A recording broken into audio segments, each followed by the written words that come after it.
सबको जय मसीह की। मैं प्रभु यीशु मसीह के नाम में कॉफ़ी विद क्राइस्ट के 84th एपिसोड में एक बार फिर से आप सभी का स्वागत करता हूं। और आज हम बात करने वाले हैं वातावरण को बदलने और मसीह में वंशागत गढ़ों को ढाने के बारे में। जी हाँ, shifting atmospheres and breaking the strongholds in Christ. वचन में जाएं उससे पहले एक वचन को हम पढ़ेंगे जो हमें मिलेगा 2 कुरिन्थियों उसके 10वें अध्याय के 4 और 5वें आयत में। क्या है लिखा है वहां पे? क्योंकि हमारे युद्ध के हथियार शारीरिक नहीं परंतु परमेश्वर के द्वारा गढ़ों को ढा देने में सामर्थी हैं। हम कल्पनाओं और हर एक ऊंची बात को जो परमेश्वर की पहचान के विरोध में उठती है गिरा देते हैं। मेरे प्रियो, मसीह ने हमको अपने अंदर ये अधिकार दिया है कि हम हर एक परिस्थिति को, हर एक वातावरण को और कोई भी ऐसी चीज जो परमेश्वर के विरोध में खड़ी होती है उसे अपने कंट्रोल में रख सकते हैं। परंतु वो कब होगा? जब हम परमेश्वर के उन आत्मिक हथियारों को हम पहन लेंगे। हमको पता है कि परमेश्वर ने हमें आत्मिक हथियार दिए हैं और सबसे बड़ा हथियार है हमारे लिए प्रार्थना और परमेश्वर की स्तुति। जब हम प्रार्थना में बलवंत होते हैं और स्तुति में परिपक्व होते हैं मेरे प्रियो, हम एक आत्मिक युद्ध में चले जाते हैं और मध्य आकाश की सेनाओं से हम युद्ध करना चालू कर देते हैं। और परमेश्वर जो है वहां पर उन सभी तरह के वातावरणों को हमारे कंट्रोल में दे देते हैं। तो मैं कुछ बातें आपको इसके माध्यम से समझाना चाहूंगा कि क्या होता है। कई बार हम कहते भर हैं कि सब कुछ ठीक है, पर फिर भी हमारा मन भारी होता है। हम घर में हो, चाहे ऑफिस में हो, चाहे चर्च में हो, हमें वातावरण जो है कई तरीकों से बोझिल लगने लगता है। हम उसे सहन नहीं कर पाते हैं और इसका जो मुख्य कारण होता है मेरे प्रियो, वो हमारी परिस्थिति नहीं है परंतु वो वातावरण है। जी हाँ, और वातावरण क्यों ऐसा है? वो ऐसा इसलिए है क्योंकि उसके पीछे कई तरह के वंशागत गढ़ हैं, बंधन हैं और श्राप हैं। और ये श्राप और बंधन मिलकर जब बहुत समय तक, लंबे समय तक वहां टिके रहते हैं, तब वो गढ़ बन जाते हैं मेरे प्रियो। और वो कैसे गढ़ होते हैं मैं आपको बताता हूँ। वो होते हैं सोच का गढ़, डर का गढ़, पाप का गढ़, निराशा का गढ़, श्रापों का गढ़, बीमारी का गढ़। वो इस तरह से बन जाता है और वो वंशागत चलता रहता है और वो आपने अपने जीवनों में कई बार अनुभव किया भी होगा। लेकिन मेरे प्रियो, परमेश्वर यहाँ पर एक सत्य हमें बताते हैं। हमको सबसे बेस्ट एग्जाम्पल है, मैं बार बार आपको बोलते आया हूँ कि हमारे लिए सबसे बेस्ट एग्जाम्पल है यीशु मसीह स्वयं। क्योंकि यीशु मसीह कभी भी वातावरण के अधीन नहीं हुए। वो शास्त्रियों के साथ रहे, वो फरीसियों के बीच में रहे, वो व्यवस्थापकों के बीच में रहे, वो बीमारों के बीच में रहे पर बीमार नहीं पड़े। वो व्यवस्थापकों के बीच में रहते हुए भी केवल व्यवस्था को पूरे करने वाले नहीं थे, वो स्वयं व्यवस्था थे। शास्त्रियों और फरीसियों को जितना भी ज्ञान और समझ थी, उन सबको, उन सारे बंधनों को उन्होंने तोड़ा। जैसे शास्त्री और फरीसी कभी भी निचली दर्जे के लोगों को छूते तक नहीं थे, उनसे बात तक नहीं करते थे। प्रभु यीशु मसीह ने उन सारी बातों को तोड़ दिया। उन्होंने सारे वातावरण को अपने अधीन कर लिया था, लेकिन कभी भी किसी भी वातावरण के अधीन वे स्वयं नहीं हुए। वो केवल एक ही के अधीन थे और वो थे उनके परमेश्वर पिता। यानी वो स्वयं के ही अधीन थे मेरे प्रिय, और वो किसी के अधीन नहीं थे।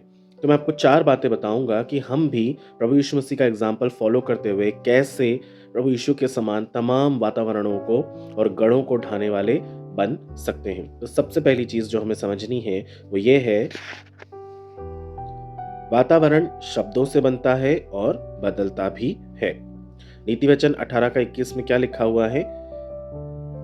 जीभ के वश में जीवन और मृत्यु दोनों हैं, जो इन्हें काम में लाना जानता है वही इसका फल भोगेगा। तो मेरे प्रियो, हम हमारी ही जीभ से कई बार श्रापित करते हैं किसी को या स्वयं को, या फिर हम मृत्यु जैसे शब्द देते हैं, या फिर हम उन्हें जीवनदायक शब्दों से संबोधित करते हैं। दोनों ही चीजें हमारे हक में होती हैं। यदि हम बुरा बोलेंगे तो हमारे जीवन में हमारे लिए बुरा ही होगा, यदि हम अच्छा बोलेंगे तो हमारे जीवन में अच्छा होगा। यदि हम वातावरण को शिकायती वातावरण बना देंगे तो वो हमें भारी लगने लगेगा, लेकिन यदि उसी वातावरण को हम स्तुति रूपी वातावरण बना देंगे तो मेरे प्रियो, वहां पर स्वर्गीय वातावरण बन जाएगा। इसलिए ये हमको ध्यान रखना है कि हम कैसे शब्दों का इस्तेमाल कर रहे हैं और स्वयं के लिए अपने मुंह से हम क्या बोल रहे हैं।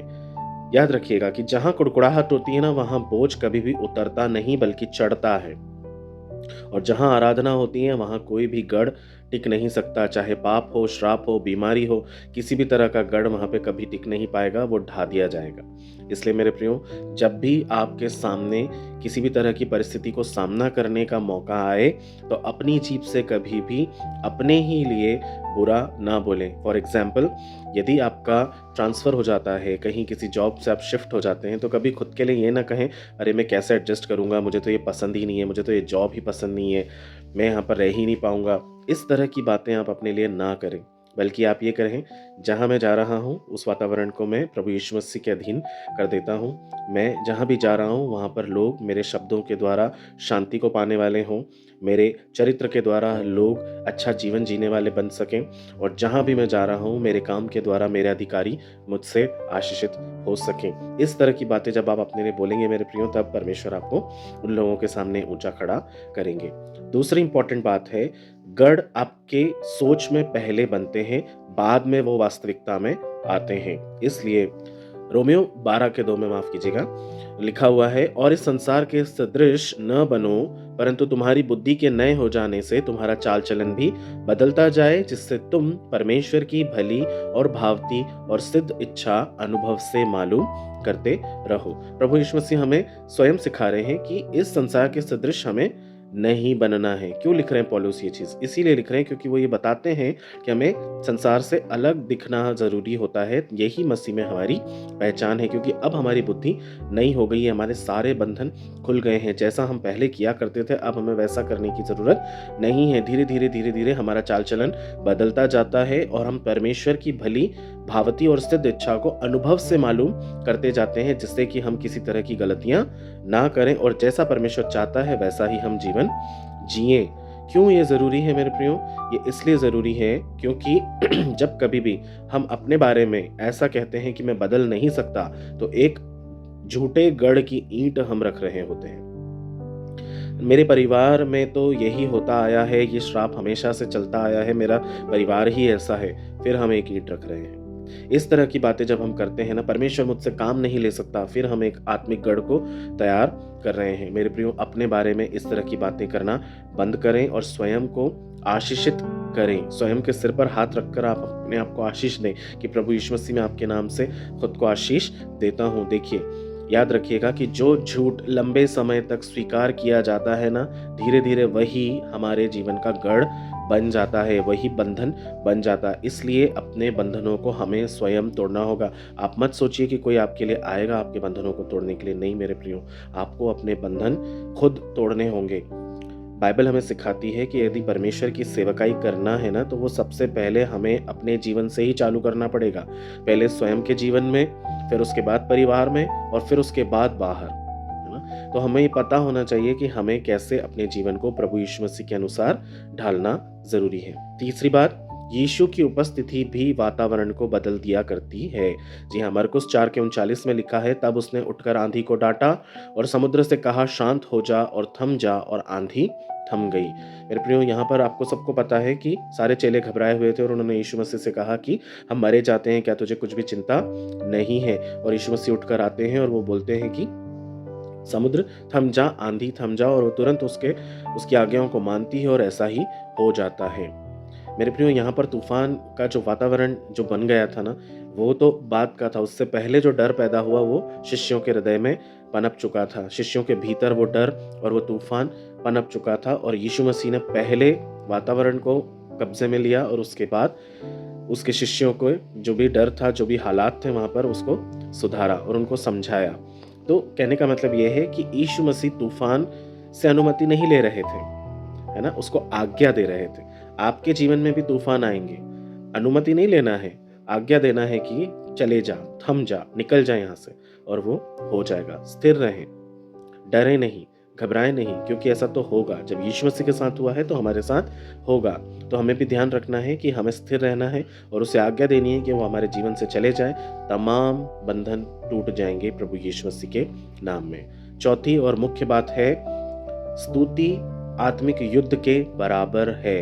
तो जब कभी भी आप परमेश्वर की स्तुति करते हैं मेरे प्रियो, तो आप एक आत्मिक युद्ध कर रहे होते हैं जो आपको नहीं पता होता है, लेकिन मध्य आकाश में पनप रही, पल रही और राज कर रही शक्तियों के साथ होता है। यीशु मसीह, उसके स्वर्गदूत और आपकी आराधना, आपकी स्तुति, ये तीनों मिलकर आत्मिक युद्ध में शामिल हो जाते हैं।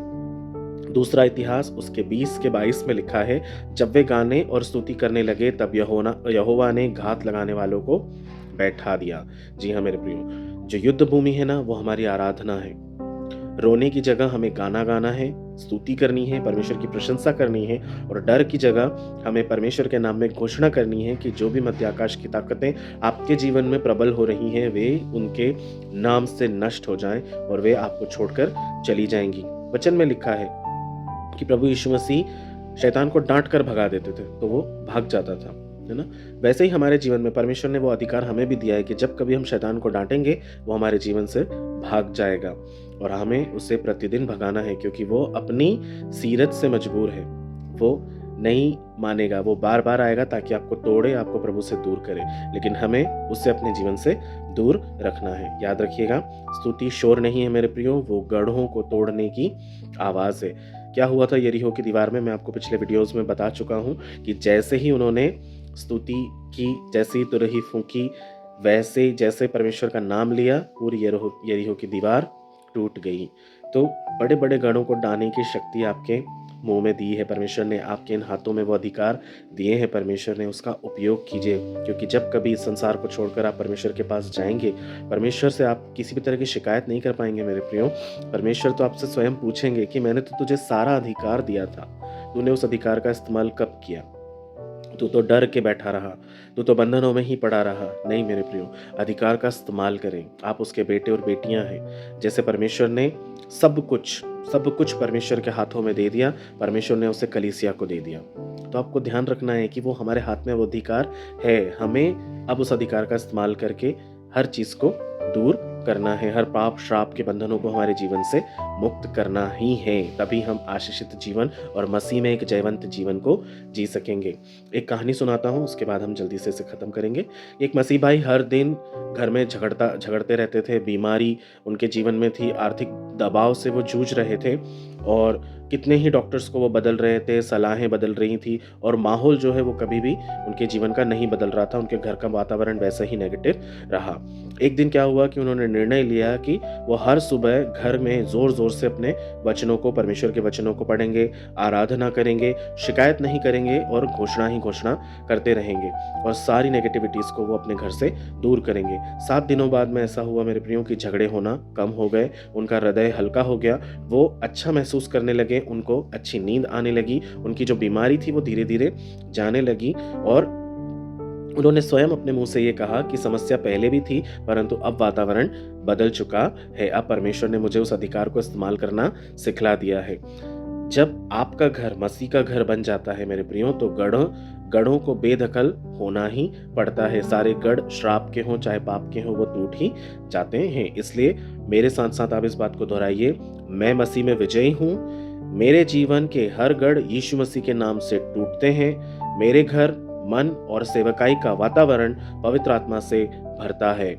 आमीन। मेरे प्रियो, जब आप इस तरह की घोषणाओं को अपने घरों में करेंगे, आपके जीवन में चाहे किसी भी तरह की बीमारी हो, पाप हो, श्राप हो, बंधन हो, आप उसे बोलिए यीशु मसीह के नाम से टूटने के लिए, और वो जरूर टूटेंगे। प्रभु आपको इन वचनों के द्वारा बहुत आशीष दे। आइए हम जल्दी से प्रार्थना करेंगे। प्यारे खुदाबंद, हम एक और बार फिर आपके अति पवित्र चरणों में कॉफी विद क्राइस्ट के इस वीडियो के माध्यम से तमाम subscribers, friends, followers, teachers, colleagues को, विश्व के तमाम लोगों को जो जहाँ कहीं से भी मुझे देखते हैं, मैं उन्हें आपके हाथों में सौंपता हूँ। और इसी समय प्रभु यीशु मसीह आपके द्वारा प्राप्त अधिकार से हर एक पाप के बंधनों को, श्राप के बंधनों को मैं तोड़ देता हूं। प्रभु जी, मैं विश्वास करता हूं कि हर एक बीमारी यीशु के नाम से उनके जीवनों से जा रही है। प्रभु, हर एक श्राप का बंधन जा रहा है परमेश्वर पिता, हर एक रुकावट प्रभु यीशु मसीह के नाम से जा रही है। सफलता के नए दरवाजे खुल रहे हैं प्रभु जी। ओ उन्नति के पथ पर आप उन्हें अग्रसर कर रहे हैं। राजाओं के राजा एक नए वातावरण को उनके जीवन में दे रहे हैं। झगड़े रगड़े, हर तरह का पाप प्रभु यीशु मसीह के नाम से उनके जीवन से दूर हो रहा है राजा। और आपने प्रभु जी पूरी तरह से उनके जीवन को पवित्र कर दिया है, धो डाला है, क्योंकि आपका वचन कहता है तुम्हारे पाप क्या ही लाल रंग के क्यों ना हो, उन्हें मैं धोकर हिम के समान श्वेत कर दूंगा। यस प्रभु, आपने ऐसा कर दिया है, उसके लिए हम धन्यवाद देते हैं। प्रभु यीशु मसीह, हर एक को मैं आपके हाथों में समर्पित करता हूँ। सब कुछ प्रभु आपके हाथों में देता हूँ। उनके जीवन के प्रत्येक क्षणों को, चाहे वो जॉब हो, चाहे वो पैसा हो, चाहे वो उनका शरीर हो, चाहे उनका परिवार हो, चाहे वो किसी भी तरह की परिस्थिति हो, मुझसे बेहतर प्रभु आप जानते हैं। आपने उनके रोने कराहने को सुना है पिता। आप उनकी हर एक परिस्थिति में उनके साथ-साथ खड़े हैं प्रभु जी, और मैं विश्वास करता हूँ पिता कि आपने उनके हर एक बंधनों को तोड़ दिया है और आपने उनके वातावरण को अपनी पवित्र आत्मा से भर दिया है। प्रभु यीशु मसीह के नाम से आमीन। मेरे प्रियो, मैं विश्वास करता हूँ ये प्रार्थना आपके जीवन के हर एक बंधन को तोड़ डालेगी और प्रभु यीशु मसीह में आपको एक नया जीवन और नया बल देगी और आपका जीवन पवित्र आत्मा से भर जाएगा। मेरे साथ हर दिन यूं ही बने रहिए। हम हर दिन नई नई बातों को सीखेंगे, परमेश्वर की महिमा में आगे बढ़ेंगे, शैतान को धूल चटाएंगे, उसे याद दिलाएंगे कि वो हरा और मैला कुचला हुआ है और प्रभु की महिमा में ऐसे ही प्रवेश करते रहेंगे। प्रभु आपको बहुत आयत का आशीष दे। आपका दिन शुभ रहे। याद रखिएगा, जिस वातावरण में आप बैठे हैं वहां आप कैदी नहीं हैं, आप मसीह के अधिकारी हैं। उसके अधिकार को लेकर बैठे हैं, तो उस अधिकार का इस्तेमाल कीजिए। प्रभु यीशु मसीह बहुत आशीष दे। जय मसीह की।